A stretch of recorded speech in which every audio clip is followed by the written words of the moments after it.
Okay, welcome again. We are going to get to some of the juicy stuff about breaking rules.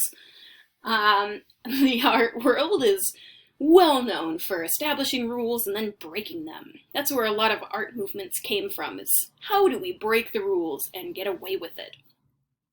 In this set of composition basics, I want you to think about breaking the rules once you know and understand and are good at following the rules.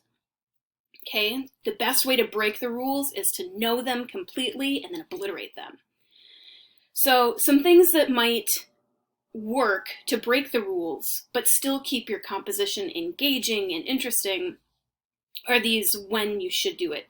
So if you're going to change your perspective, so your point of view, where you're looking at, where you're looking from, how you're engaging your subject as the photographer, that is a time when you might need to break the rules, but it can still make a very interesting picture. Sometimes we need to ignore symmetry. I know we've talked about using symmetry to your advantage, but sometimes ignoring symmetry can make for an even better picture. You might want to surprise your viewer. We often expect things from pictures and expect things from reality, and when we don't get it, it can kind of jar us, but it can make us look at pictures for even longer.